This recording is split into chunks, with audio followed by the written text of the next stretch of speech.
right, good evening. Yes, Yehuda's got us going. Before we get started, all right, we're on. We're sponsored this evening.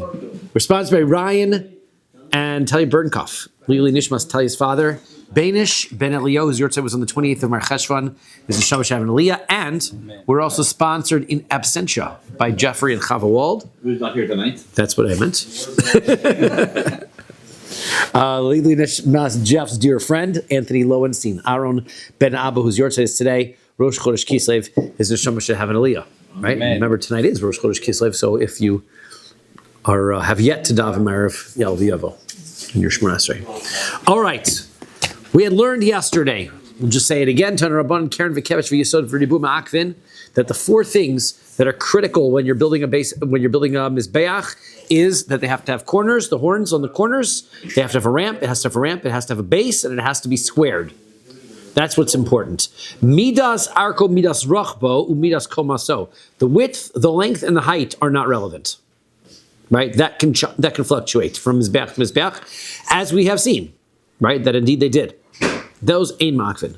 Minan imili, what is the source for this? Amar of Huna, Amar Kror of Huna says, the pasuk says, hamizbeach. Right? It says hamizbeach. Whenever the word hamizbeach comes up, kol makom shenemar hamizbeach la'akev. Whenever the word hamizbeach is written in the Torah by a rule, that means that rule is required, right? And the psukim that we are talking about is that in Vayikra Dalad Yud Ches it says Umin Adam Yitin Al Karnos HaMizbeach, that from the blood of the korban you should put on the corners of the mizbeach. It says Karnos and it says Mizbeach. That means Karnos are required. Then it says Perak Zayin Pasuk Perak Vav Pasuk Zayin V'zos Torah Hamincha Hakrevo Sobnei Aron Lifnei Hashem El Pnei HaMizbeach. You should bring the mincha to the face of the mizbeach. So what was on the face of what was up the face of the mizbeach? We say the face of the mizbeach is where the ramp was, right? This is we're going to see in a moment the yerach hamizbeach, the legs of the mizbeach on this side, face of the mizbeach, front of the mizbeach, back of the mizbeach. This is the front where the kemesh is. And then the third pasuk is the Yesod, which is in Parak Dal Pasuk Lamed, Ve'as kol dama yishpoch el Yesod hamizbeach. So every time it says mizbeach, right? So Yesod, every time it says mizbeach, that means that it is a required feature. Okay, so Elameata, if that's true, Kior l'Rebbe v'Sovev l'Rebbe Yossi Rabbi Yehuda hachinami d'ma'akev. Then that should mean the kior, and by the kior we don't mean the washing basin, but by the kior we mean this picture here. It's good to have good pictures, such nice pictures. Actually, interesting, good picture.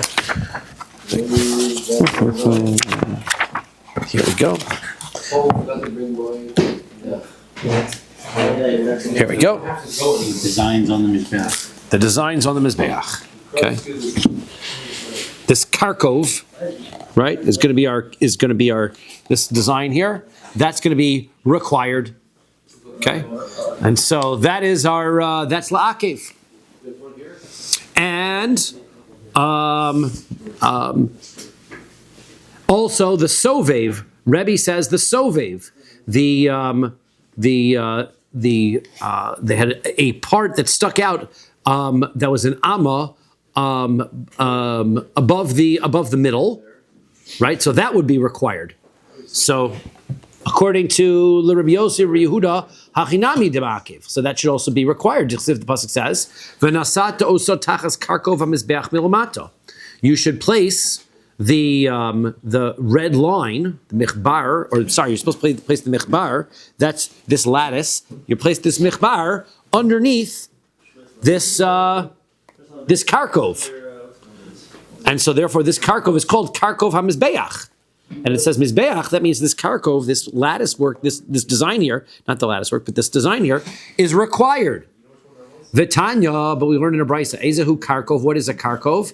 Rabbi Omer, zeh kior, that is the kior. The kior being, that's what we're calling this kior, is called the karkov, which is this design here. That's this floral kind of nice design that they had on the side of the mizbeach. Was it made of copper as well? Yeah, I think so. I think it's a copper design. Yep.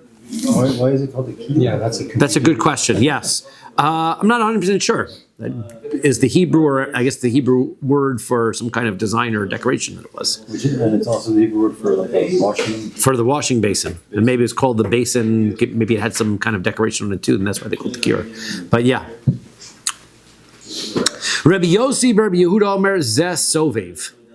So Rabbi Yossi, Rabbi Yehuda says that this is the Sovev, right? Rabbi Yossi, Rabbi Yehuda holds that the Mizbeach in the Beis HaMikdash time actually had this extended Sovev around it as well, and that's Ma'akev. That's what we're talking about, not as this extra design feature, but this extra ledge, because remember he holds the Mizbeach is much larger and similar in construction to the future Mizbeach that we have. Okay, so. No, he says that's complete. He says the Sovev, Rabbi Yosef says the Sovev is an indentation that was decorative indentation that was, that's what it is. Sorry, that's not that part. The Sovev, according to him, is on the very top. You can't really see it well here, but on the very top, the edge of the Mizbeach goes up slightly, so it protects the edge, sort of decorative edge to the top of the Mizbeach as well. It's like a raised edge, correct. A little raised, a little bit up, a little raised edge. Like a edged wall or whatever. That's right. So if that's what it is, so then that's what's required. So, okay, So then, okay, could be that the Karkov was required. Maybe that's what's required. The time is, we learned in the Brisa, Oso Yom Nifkema Karen Mizbeach. There is a story, very famous story, that happened was that the Kohanim, the Kohen Gadol during the second Beis Hamikdash was not usually a good guy. And it was sold to the highest bidder, and often the highest bidders were the Tzdukim.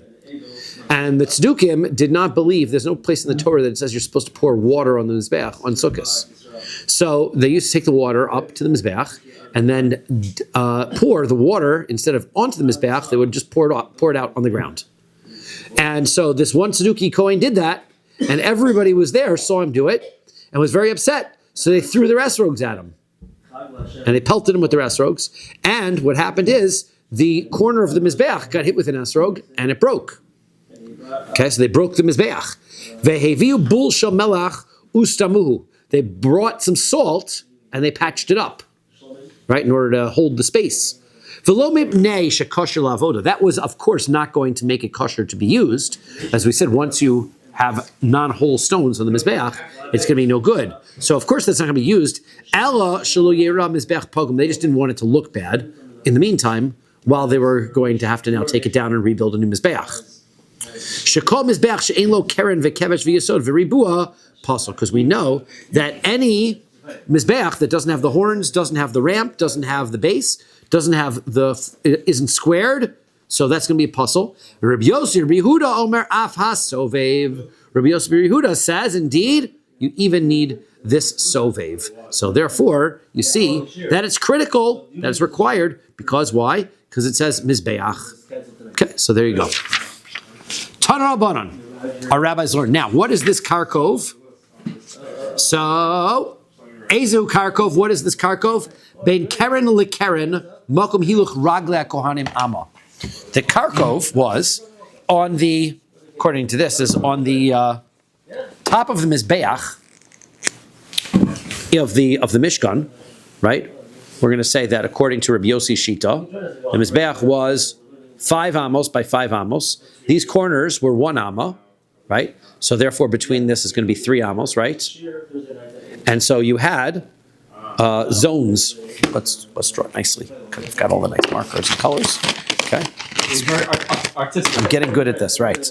So then we've got a zone here. Okay, we've got this zone. Okay, and then we've got this zone. Okay, this is 1 amma.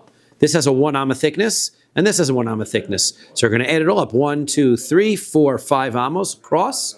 Right? This is where the fire was. This is the area that the Kohen walked, and this area between one corner and the other is the Karkov. Is that like a drone view? Yes, this is the drone view on the top. I should have clarified that I was drawing the bird's eye view. Yep. Okay. It's not a lot of space. No. Kohen. 5 amos, 5 amos. You got what? Burnt. Yeah, this is a lot of space, and the fire's right next to you. It's like walking right next to your barbecue. Yeah. Right? Just don't walk too close to it. That's right. So, so now, fine. Ella, Ema, Umekom Hiluch Raglei Hakohanim Ama. So then it says that the location, it says, oh, sorry, I went down too far. That's the Karen. That is being Karen LeKaren, Mokum Hiluch Raglei Hakohanim Ama. Right? Between all the horns, and the area where the Kohanim would walk was an Amma. Atu a Kohanim being Karen LeKaren Avu Azli. The Gemara wants to know, what do you mean? The Kohanim walked around the Mizbeach between the corners? They couldn't walk there. The corners were in the way. Rather, Ella Ema, Umekom Hiluch Raglei Kohanim Amma. It's telling us two things. The location between the corners was the Karkov, as well as this area here where the Kohanim walked is also the Karkov. Meaning, the top surface of the Mizbeach is called the Karkov. Why is it so hard to believe that they would walk here? Because you trip over the corners. Yeah, they're in the way. Now we're saying that this is the Karkov. So we're going to say this is the Karkov plus this is the Karkov. According to, this is Rabbi Yossi, Rabbi Yehuda's, right? But before we said that ledge. That decoration was. That's the same thing, this ledge. That's what we're So they have a machlokus, which is the thing that's going to be required, right? If you hold the Karkov as this part, so it says Mizbeach, Kark Mizbeach, then that's this part, right? Yeah. If you hold the other part as the Karkov, then that part's required and this part is not. Now we're going to say three opinions what the Karkov is. No, we had the decoration. Rebbe said, well, he says that is the kior. The decoration, yeah. Right, that's the decoration, and the sovev, right, the area that sticks out. The sovev is the same thing. That is the sovev is this part. This is the sovev, okay. Right? Because we said there is no ledge on the actual mizbeach. This is the sovev, the area that you walk around on the top. Okay, so now, the haksiv. Now, how are you going to explain this? Because according to what you just described the Karkov as, the top, right? The problem is, the pasuk describes our Karkov as Vayas leMizbeach. This is in Shmos, Perek Lamed Ches, in the description of the Mizbeach. It says you should make for the Mizbeach Michbar Maaseh Reshes Nechoshes. You should make a lattice work that is made out of copper, Tachas Karkuvo, under the Karkov. Milmata ad chatzio, beneath it, and so that way you get down to halfway. And I should hold my page open rather than keep doing this every time, but I'm getting good at finding it. So, right, this, right, is, okay, it's talking about this lattice work, and it says the lattice work is made underneath the Karkov, which makes sense in this picture, and it reached until halfway down, as we see in the picture, 5 amos here, 5 amos to the top. So then that works out. That's exactly what the pasuk says. So then this is the Karkov, right? In fact, that's how they label it in the picture, the Karkov. Not up here. So Amar Rav Nachman Bar Yitzchak, Rav Nachman Bar Yitzchak explains, Trei Havu, there's 2 Karkovs. They're both Karkovs. Two of them. Chad Lenoi, one was decorative in purpose. V'chad lekohanim delo nishtarku. The other one was up at the top. It prevented the kohanim from slipping and falling off the edge, right? Meaning it wasn't decorative. This one that's on the top here was that the edge was raised slightly, so if the kohanim slipped, they wouldn't go sliding right off the edge. Okay, so therefore that was the 2 karkovs. Karkov just means an indentation of some sort. I guess that would be the real translation. So that the surface on the top was really indented slightly. In this picture here, yes, is this also that wall or that decoration? That would probably be what they were designing that decoration as. The bottom of that is the chutz hasikra, right? But that whole decoration is probably based off this Karkov that was. on the edge of the surface of here? Oh, on the top? I don't know if they had anything on that ledge. Right? I think they have that dotted line there, but that dotted line I don't think is really a thing. I think they're just showing where the Kohanim would walk. Okay. Midas arko, midas rachba, midas komaso ein makvim. We said the height, the width, and the length were not required amounts. Amar Rabbi says, Mani, whose opinion is that? Ubilvad shelo yifchasenu mizbeach she'asam mizbeach she'asam Moshe. This is just the only thing that you should know Rabbi Mani says the only thing you should know is there's a minimum size. The minimum size is 5 by 5 with a height of 10. That is the size of Moshe Rabbeinu's, and that's the smallest you can go. Unless you hold of Rabbi Yehuda, in which case 10 by 10 at a height of 3 is the lowest you can go. V'kama. So what is the size that Moshe Rabbeinu made? Amar Rav Yosef. Rav Yosef says Amma. Moshe Rabbeinu's was 1 Amma. So machachu alei. They laughed at him. What are you talking about? 1 Amma. Chamesh amos orech. Chamesh amos rochav. Ravui yemazbeach. It says it's a 5 by 5 square. Where are you getting 1 Amma from? So Amar le Abaye. Abaye says Dilma mokum marocha kamar mar. He was talking about the fire. The fire itself was 1 Amma, right in the middle of it. That's what he's saying. So Amar le, so Rav Yosef said to Abaye, Mar de Gavarabba, who yoda mai kamina kariyalayu. So he says, such a great person like you understood what I meant. So kariyalayu, he said about him, about them, the people who laughed at him, you're b'nei keturah. You're huggers' kids, right? Those are you're outside of the tradition. You're not good at listening or treating people properly, right? As I say, if somebody is lacking in kindness, right, we question whether they are Mizera Avram Avinu, right? So he says, you guys have it a little bit. You're Bnei Keturah, though. You're not part, you're Bnei Avram, but you're not all the way. So that was kind of his insult. Bnei Achdei de Rabbi Tarfon, right? The Rabbi Tarfon's sister's kids, right? So they weren't so good. They were potentially going after witchcraft and the like. Havu Yosef coming to Rabbi Tarfon. They were learning by Rabbi Tarfon. Pasach v'yamar, and he started off and he said, "Vayosef Avram v'yikach isha shma Yochani." Avram got up and a couple parshas ago, and he got himself another wife, and her name was Yochani. The only thing is, Amri Loe, they said to him, Keturah Ksiv. It doesn't say Yochani. Her name wasn't Yochani. Her name was Keturah. So, Kari Alehem b'nei Keturah. He says, "Yep, just like you guys, you're the children of Keturah." Right, because they weren't paying attention. Not paying attention. They weren't saying anything. So they were sitting there quietly. So he says, "You guys are also like that." So that was his comment about them. Amar, right? This is not. We don't treat our kids like that anymore in school. Right? You don't get to call them names. Right? Don't get to call them names exactly. Amar Abaye Barhuna. Amar Rav Chamabar Guria. Gezerin she'asa Moshe urkan ama v'rochban ama v'ovyon kemachak godesh se'ah. So he says that Moshe Rabbeinu, when he made the fire, right? He made the logs. They made logs that were 1 amma by 1 amma square, and the width of the wood was the width of the tool that they would use to level off the top of the container in order to make it even flour measures. So they would fill up, like you'd take your scoop and they would scoop it into the flour and it would be rounded on the top. They would take their flat measure, right, and wipe it across the top in order to make it nice and even. That tool had a special width to it. That was the width of the wood that they used on top of the Mizbeach. Okay, so now, Amar Rabbi Yirmiyah, Be'ama Geduma. So he says they must have used the small amos. There's a discussion in Maseches Bava Basra. How big is an amma? Is it 5 tefachim or 6 tefachim? And the answer is it depends. Sometimes they're 5, sometimes they're 6. So this must be that the Mizbeach must be using the 6 amma one, and the wood is 5, because you don't want the wood to go out off of the center and get into the path where the Kohanim are walking, right? So therefore, must be that the amos that we're talking about with the wood was kind of small, right? Sorry? You need a bit of margin. Yeah, a little margin for error there, right? So Amar of Yosef, Rav Yosef says, I don't need a margin of error. V'lav hainu detanya. Didn't we learn in a brisa? Al ha'etzim asher al ha'esh. The wood has to be on the fire. Asher al ha'mizbeach, which has to be on the mizbeach. Shelo yu eitzim yotzin min ha'mizbeach klum. The wood can't go off the side of the mizbeach. That's your margin of error. You don't have to worry about the wood getting into where the Kohanim would walk. They have to be careful. But the only problem would be if the wood hangs off the side. So therefore, you've got a 2 amma cushion to play with.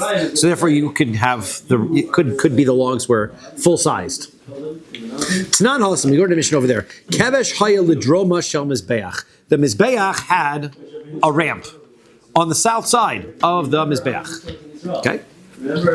As depicted in Exhibit A. Shloshim v'shtayim al rochav sheishas rei. It was 32 amos long. It was 16 amos wide. Okay. Minani Mili. So, of course, we said the Mizbeach itself was 28 over here. So we start doing our math calculations, right? We know that from the edge to the corner would have been 12 amos, right? So that, because that's, no, 1 second. This is going to be from here to, this is 14. This is going to be 8, so it's 6 amos. It's going to be from the corner to here, it's going to be 6. And all the way down to here, it's going to be 8. Okay? So that's our distances.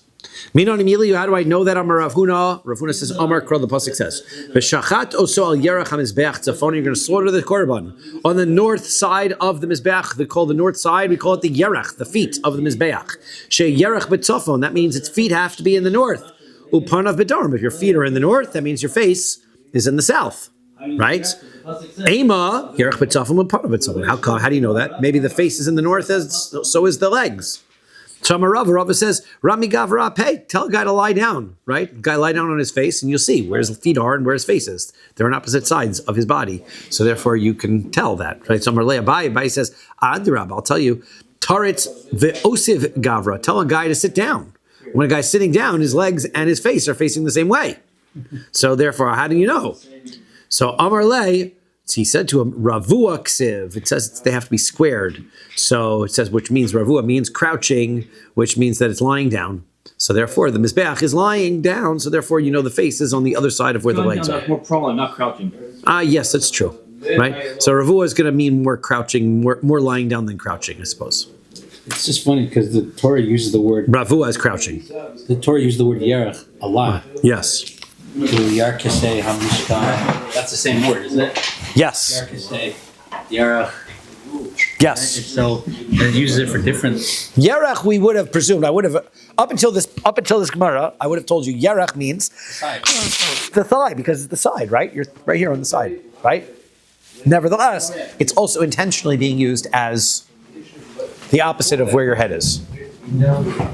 Okay, so therefore, that's how you know which side you put the ramp on its face. So okay. So you got the head of your coin and the thigh of your coin. That's yes. Heads or thighs. That's you flip a coin. So v'ha mi baile, but that pasuk needs to. I need that pasuk already. It says dimarbea rabue. He says that's how I know the mizbeach is squared. Right. That's not to tell me that the mizbeach is lying down. Miksiv meruba. It doesn't say the word meruba. It says roveya, which means that it means lying down also.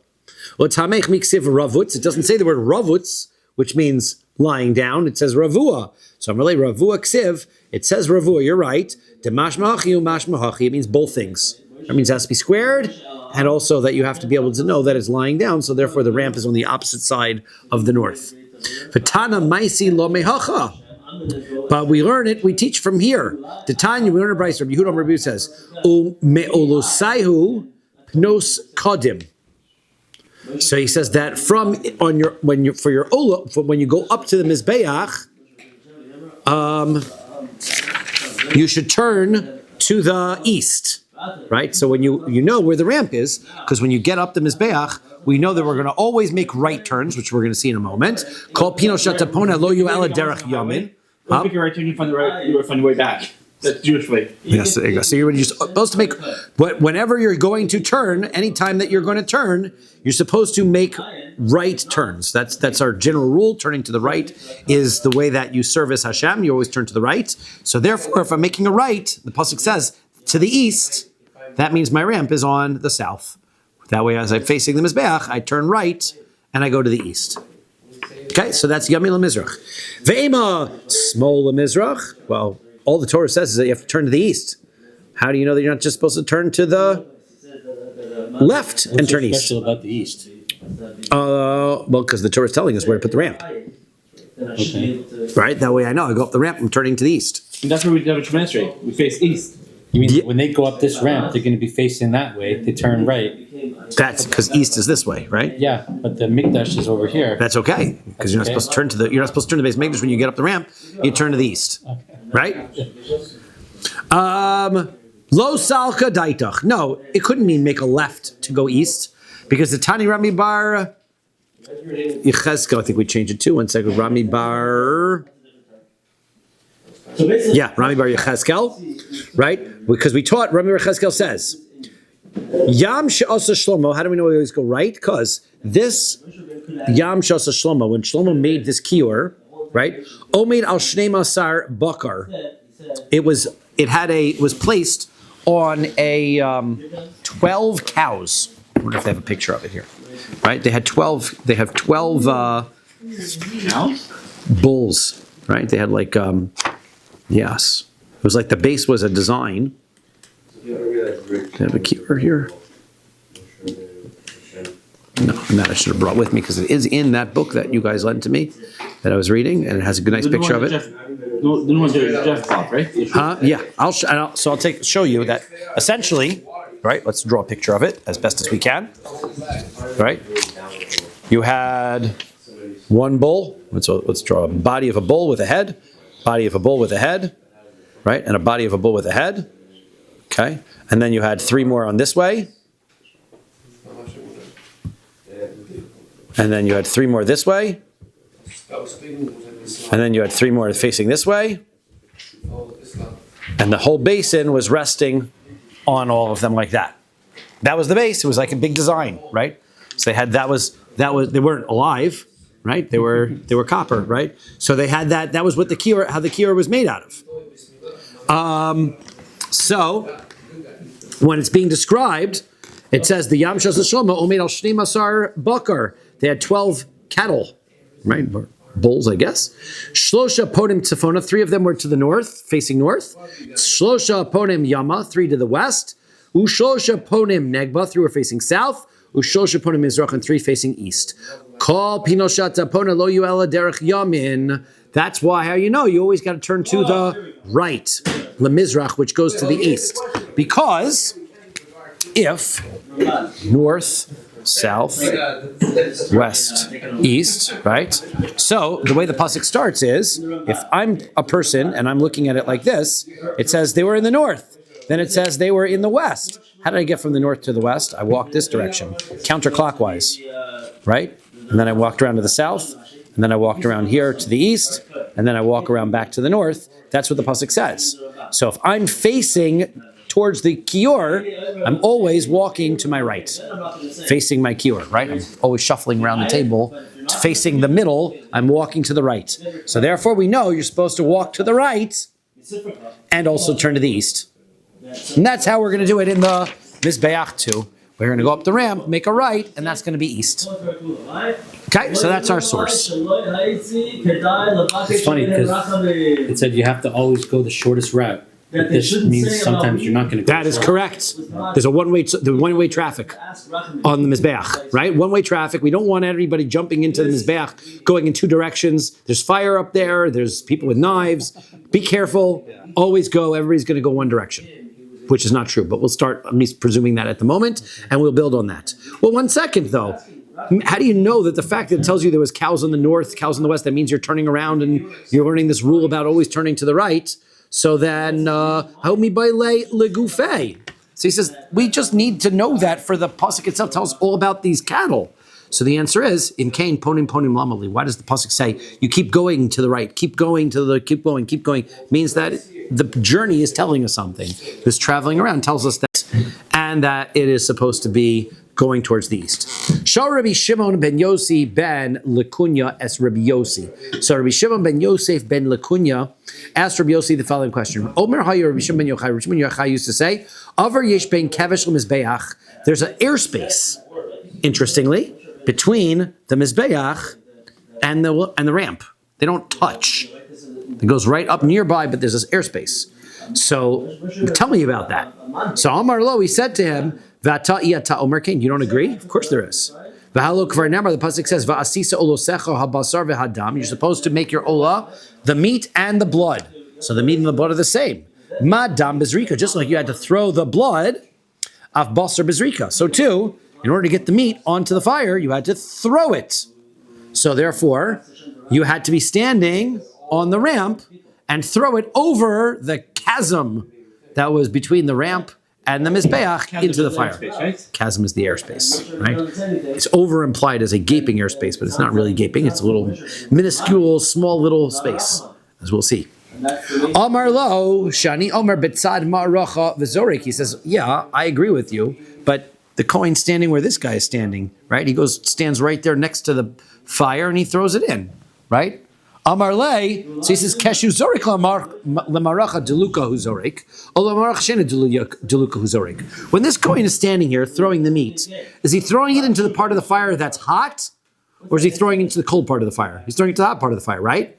So where is he throwing? He's throwing it to the middle.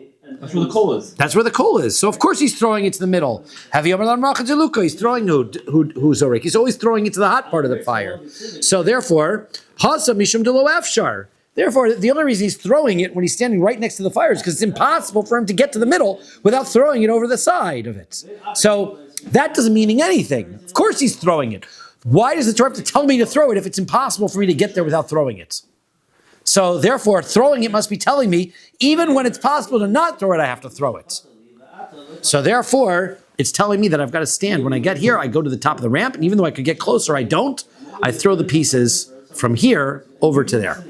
Because with all the fire, even if you go to the middle, it's still going to be very, very hot because all the flames are surrounding it. Right. So Rav Papa says, Amar Kidam. Rav Papa says, I'll tell you further. The blood is like the meat, in that madam of your karka mafsiko, just like when it comes to sprinkling the blood, you throw it through the air. The ground is beneath you, beneath the blood, as it goes through the air, hits the mizbeach. Av basar of your karku mafsiko. So too, the meat has to go over airspace. So if all it does is go over Mizbeach, that doesn't mean anything. We need a little space of air between the ramp and the Mizbeach where it has to travel over in order for it to be a valid throwing. So he's saying for every carbon, you throw some part of it there. Into the middle, right? The middle one is the one. But then for an Ola, you'd have to throw the entire thing on. But it's cut in pieces, right? Okay. Cut in pieces. So we're going to see the Kohanim were pretty strong. So they had to have some ability to throw a 15-pound bowling ball some distance. So Amar Rav Yehuda says Shnei kvasim ketanim yotzin menakeves shebahen ponim liyasod ulasovev. Now this is interesting, right? We drew this. I did not realize when I drew this little black line, insisting that there was a ramp, that it's actually Machlokas Rashi and Tosfos. Says the Gemara, right? There are two side ramps that come off the main ramp, right? And it says on each, what the purpose of them was to be able to get to the base and to the Sov, to get to the Yesod, as this one is. This one goes to the Yesod, and this one goes to the Sovev. So Rashi says this picture without my addition, right? That all there is you go up the ramp and you go up this way, you walk around. Now we said once you get here to this corner, how are you supposed to get down, right? So the Tosfos asked that question. He says there must have been a ramp, a little small ramp that gets you there. But says Rashi, you turned around, walked all the way back around and came back down, and then walked across to this ramp and then went across. That's problematic because then you're not going to your right, you're going back to your left. Yes. You're actually, at that point, turning back to your left. And that's why it didn't make as much sense to me. I'm still trying to make a little bit of sense of it. If you had the other book, the new book, they sprinkled the blood on these corners, on the sides here, when they're doing, remember that the korban chatos of a behema, so far we haven't done the birds yet, the birds are coming later, but the chatos is, the blood is applied on the top when you're standing on this walkway. Would it be in the book that Jeff got? No, it is in the book that, is it the one that Jeff got? But you take a look you see here, this picture also similarly in the Chumash also has Rashi's explanation, right? That there's just that one ramp and that's it, right? Now the book that Jeff got, and I should have brought these things, I have to remember where we're up to, but the book that Jeff got, actually he has a whole different interpretation of how this ramp went, and he creates this whole little space. He says that it went around here, made a square, and came back down on that side, but that's a chiddush, because I have not seen that in anybody else's diagrams. He invents that. So I'll send you a message on Sunday to bring it. Good. Okay. So fine. That's our ramps. Those the ramps are separated from the mizbeach a hair's breadth. Mishum shenamar, because the pasuk says saviv, that the ramp, that the mizbeach has to be squared around, which means you can't have this actually touching the mizbeach. This has to be a little bit separated from the mizbeach. So the ramp is a little bit separated. For Rabbi Rabbi says ravua, it has to be squared. V'itzrich lemichtav saviv, v'itzrich lemichtav ravua, it has to be, say, around. We call the mizbeach has to be squared, and then we say it has to be squared around. How come? Because of Rachmana saviv, it had the word saviv, so avamina da'agil ma'agal, that you round the mizbeach. The mizbeach should be a circle. So therefore, because of Rachmana Ravua, therefore the pasuk says it's Ravua, it's a square. Because of Rachmana Ravua, the pasuk said it was a square. Havamina de'orich v'kotin. I might have thought you could make it a rectangle, right? So therefore, because of Rachmana Saviv, therefore the pasuk says all the way around, it is the same. All four sides are the same length. Okay, Tanan awesome. We learned in a mission over there. Hakevesh v'hamizbeach shishim ushtayim. So he says if you take the distance from the base of the ramp to the end of the mizbeach, it's 62 amos. We should really learn Mesachas Midos. Well, we basically are. Right? 62 amos. But, Hani Shisin Varbahavu. 1 second. You just told me that this ramp from there to there was 32, right? And you told me that from here to here was 32. 32 plus 32 is 64, not 62. So he says, Nimtza porech amal yisod v'amal sovev. The answer is, if you look at the mizbeah, at the ramp, it goes, this is where this amma would be sticking out, the base, and there's an amma here where the ramp, where the what do you call it, where the ledge is, and the mizbeach goes over those two, the ramp goes over those two. So essentially there's two overlapping amos. So despite the fact that the ramp is 32, and the mizbeach is 32, they overlap by 2. So therefore, from here to the other side is 62. Good. Onward we move. Samach Gimel, Amar Aleph, Amar Rami Bar Chama. Rami Chama says, Kol kivshei kivashim shalosh amos la'ama. The rule of thumb in the Beis HaMikdash is whenever you built a ramp, the incline was 3 amos up for one amma up for 3 amos length. Okay, so right, rise and run. Right, Rise and run. Rise and run. If you remember your high school math, right, you would have a 3 amos this way for every 1 amma that way, and that's how you would have every ramp. That's very steep. Fairly steep, right? 33% incline. Yeah, it's a very steep incline. Roads like that. No, right? Fairly steep incline. However, the incline of the mizbeach, the ramp of the mizbeach, was less than that, right? Chutz mikivsho mishom mizbeach, the ramp of the mizbeach was not like that. Shaya shlosh amos umechza ve'etzba ushlish etzba. It was 3 amos and a half and 1 finger's breadth ushlish etzba and 1/3 of a finger's breadth bizechurasa with your little finger. How do we figure that? Because take your ramp, and your ramp goes like this: 32 up 10. So who's got your calculator? Was it? Right. So let's divide 10 divided by 32. 10. 32. What's my incline? 0.3125. How much is it? What does it say? 0.3125. 3125. Right. So that is my incline, a 31% incline as opposed to my 33% incline, right? Slightly down. So what does that mean? We said it is 3, and he's going to say it's 3 1/2 amos. He says it's because it says the length is 3 amos, right? And now we've got for every 1 plus we've got an extra 2/10, which is going to be half. Shlosh amos umechz and a half, and a finger's breadth, and 1/3 of a finger's breadth, and so all of that equals 3.3125 in decimals. That's your fractions.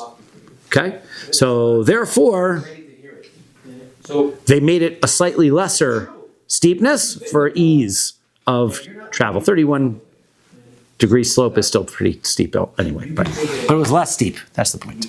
Okay, says the next Mishnah. Minachos, when we get to the Korban Minchas. Now I've gone through all the animals, now it's Korban Minchas. How does the Korban Mincha work? Hayu nikmitzos b'chol makom ba'azara. You do kmitza anywhere in the Beis HaMikdash, in the Azara. V'nechelas lifnim min haklayim. And then when you ate the rest of it, you ate it inside of the azara, l'zichrei kuna by male kohanim. B'chol ma'achol, you could cook it any way that you like to. L'yom v'layla ad chatzos, for a day and a night until midnight. The Gemara is going to talk about why it's not until chatzos. I'm assuming. Not even, well, unless we Just what other? Only the carbon pesach is until chatzos. Korban Pesach we had said by chatzos, correct. Well, if we're going to get down to the next Mishnah in a minute, so hopefully by the end of today. So hopefully we'll see. I don't remember them talking about it, but okay. So now Amar Rabbi Elazar says mincha shenikmitzo behechol kshera. If you do your kmitza inside the Beis Hamikdash, that's also kosher. Shekein matzino besiluk bazichin. Why? Because the bazichin, those cups of incense that were on the shulchan, is the same thing as kmitza. Basically, lechem apanim is a korban mincha. It's made out of bread, flour, right? It's korban mincha. And the kmitza is the taking of those incense spoons away from the rest, separating it out and burning that on the mizbeach. So the spoons of frankincense are there is its kmitza. And that's done in the Beis Hamikdash. So you see it can be done. Meisev Rabbi Yirmiyah asked the following question. V'kamatz misham, so you shall do kmitza from there. And then we learn mimakom shiragli hazar omdos. Right? That means that you should do kmitza from there, right? The Kohen is doing the kmitza for the non-Kohen who has a korban. So that means that you have to do kmitza from there, wherever that non-Kohen was able to stand. So if you can't do kmitza in a place that a non-Kohen could not stand, Ben Beseira Omer Beseir says, Minayin shim kamatz bismol sheyachzir veyikmotz biyamin. How do I know that if I do kmitza with my left hand, incidentally, that all I got to do is put the stuff back and do it again with my right hand? I can't do that by an animal. Right? I can't do shechita with your left hand, ruin it, and then put the blood back and start again. So how do I know I'm allowed to do that by kmitza? Talmud Lomar that says misham. That's from there. Mimakom shekamatz kvar. You could go to take kmitza again from the place where you took kmitza the first time. Ikadamri hu mosif la v'hu mefarik la. So some said that was the question that he asked, and then he answered his own question. He's asking, how do you understand this? That you could do it in the heichal, and then he answered it. Ikadamri amalei Rabbi Akiva. Some said no, it was Rabbi Akiva who told him that Rabbi Akiva said to Rabbi Yirmiyah bar Tachlifa, and we changed that to Rabbi Yaakov because they're not same time period, yeah. Correct? Asbara lach, I'll explain it to you. Lo nitzracha el lahachshir kol hazar kula. No, that's the point. Is that pasuk is telling me that the entire azara is acceptable for the kmitza, right? The kamatz misham is telling me the entire thing is okay. Well, how does it do that? Because I would have thought to say ho'ul ve'ola kadshe kachim, or mincha kadshe kachim, because an ola is a kadshe kachim and mincha is kadshe kachim. So therefore, ma'ola to unat tzafon, just like the ola has to be done on the north side. So therefore, af mincha to unat tzafon. I might think a mincha has to have kmitza on the north side. Ma'la ola shekain. So therefore, the pasuk says misham means that it can even be done over there where it wasn't on the north side. So it's coming to expand, not tell us only can be done on those in that area. So maybe it could also be done in the heichal. Therefore, it can also be done in the heichal. Correct. Mali ola shekain kalil. Yeah, but you can't learn it from the ola. Ola might be unique and special. I wouldn't learn it from an ola because an ola gets burned completely. So I wouldn't think that a mincha has to be done on the north side just because an ola does. Yeah, well, mechatos. Take a look at the chatos. Mala chatos shekain mechaperes. Can't learn from chatos because chatos is a sin offering. It causes atonement. So achave krisos. So me'asham will try an asham. Yeah, but mala asham shekain mine damim. Asham is a blood offering. Can't compare a mincha to an animal. So he says mikula. So let's take all of them together, right? Ola minchatos asham. Yeah, but malakulash can mean all of them are animals, right? So come to think of it, they're all animals. How you couldn't just because the animals had to be done on the north side wouldn't mean that a mincha has to be done on the north side. Ella, so rather itzrich. I need it because sakotay techamin. I would have thought howil v'uksiv since the pasuk says v'gisha al mizbeach ve'rim mimenu bikumtzo. You're supposed to bring the bowl of flour to the mizbeach, and you're supposed to separate off of it its kmitza. Maha gosha bekeren maravis dromis. You might think that we're comparing the kmitza to the bringing close. Just like what do you do when you want to bring your korban mincha? You walk over to the mizbeach and you touch the bowl against the corner of the mizbeach, the south west corner. That's going to be the corner we go to. So I might think Av Kmitza Beker Ma'arovis Dromis. So too, I might think Kmitza has to be done in the southwest corner. Kamash Mo, and therefore the pasuk says Misham can be done anywhere in the Azara. Yeah, but why would you? Once you're already standing right there, Yeah. let's do your kmitza right there. Why would you go somewhere else? Well, Kmitza comes first. You said you have to take the. Oh no, you're right. Kmitza is So I take my Kmitza first. I put it into its own utensil. Then I take that and bring that to the mizbeach. So theoretically, I could be anywhere when I do that. So Kmitza comes priority. Right? Even though the pasuk says, right, v'higisha el mizbeach v'herim mimenu bekumto. Right. So that is Beis and Gimel. Where are those psukim? Beis and Gimel. That's Vayikra Beis Ches and Vayikra Vav Ches. Reactionary. So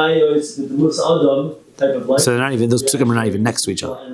We had a question. That's how a person is living. 1 second. Don't understand my thought. But therefore, since both of them are done, since we know one thing about the mincha is that it's done on the southwest side, I might think that's where everything in the mincha has to be done on the southwest side. Kamash lo and misham, that it could be anywhere.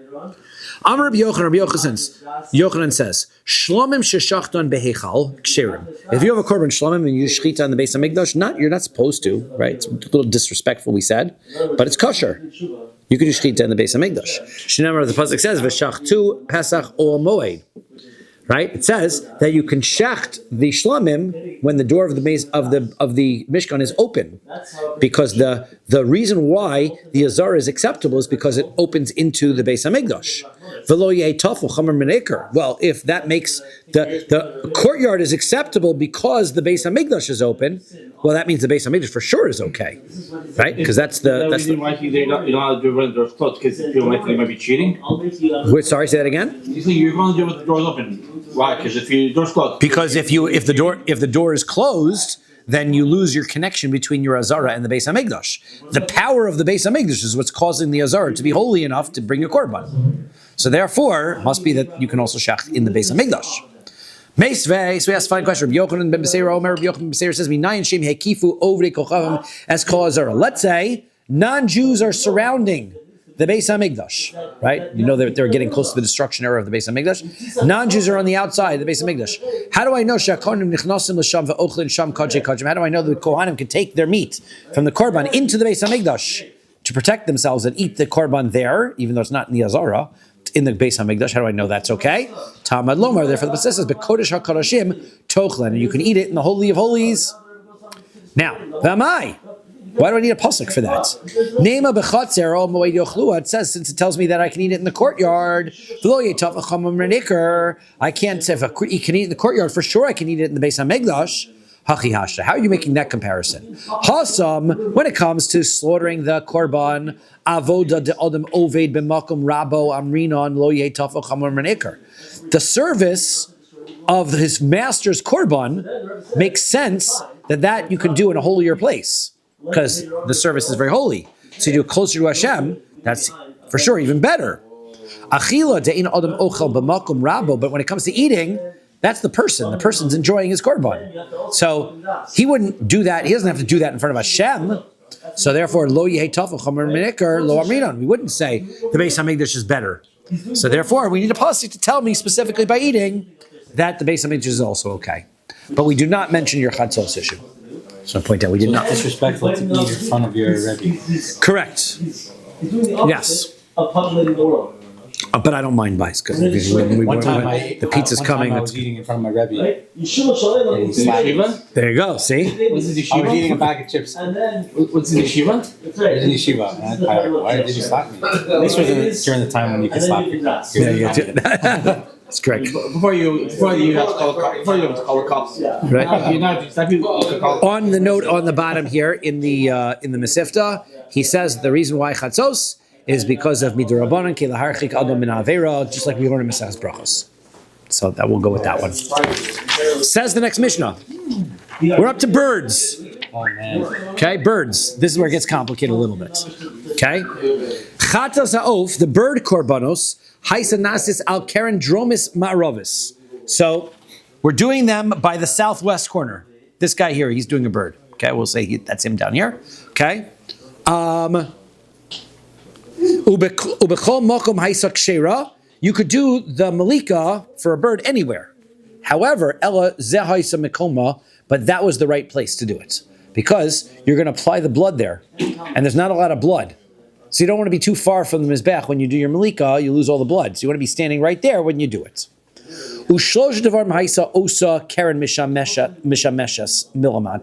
There were three things in that southwest corner that happened below the red line. And three things that happened in that corner above the red line. Milmata, what were the three things below? Chatas ha'of, as we just said, the blood application of the bird, korban chatos. V'hagoshos, also bringing the menachos, as we said, the flower offerings. The mincha was touched to that bottom, to the corner on the bottom. V'shiyarei hadam, and also the leftover blood was poured in the base, as we said. Umilmalon, and above, up here, standing on this ledge, what you would do is nisuch hayayin v'hamayim. Actually, that would be up here. You're going to pour the water and the wine for korbanos, the nisuch on sukkis, where you had the water and the wine for the other korbanos. The olos ha'of, and you're going to do a blood application for bird offerings. For a korban olah of birds are done up above the red line. Keshehi rabba b'mizrach, when there's too much things going on the east side, that was your backup location, was the upper part of the west side, and we'll see why that is. Chatas, where did you do it? The chatas we did, the bird chatas we did down here. The bird olah we did up here, which is the opposite by the animals. The animals, the chatas is above and the olah is below. So why doesn't the Mishnah say chatas, the animal? Because the chatas was done on all four corners, the animal chatas, right? So, kola olin lemizbeach, anybody who walks up this ramp to the mizbeach, olan derech yamin, he would go up the right side, umukafin would go around, he would go up this way, go around the right, go around and around and around, v'yordan derech smol, and come down the ramp on the left side. Chutz min ha'olah, except if you're bringing the korban, except for chutz min ha'olah legimel, elu, except if you're going up for three things. Shahayu olin v'yordan al ha'ekav, where you would go up, immediately turn to this corner, these three things, and then go turn around and continue back down. Right? And those are the three things we just talked about. Right? The olah offering, as we'll discuss. All right, we will take a pause here, Samach Gimel and Beis, and that will be our stopping location for the weekend. Right? No, today's Wednesday, right? Thursday? Today's Thursday? Okay, I don't know where I'm up to. Today's Thursday. So we're stopping here. We are picking up our Meleva Malka Motzi Shabbos.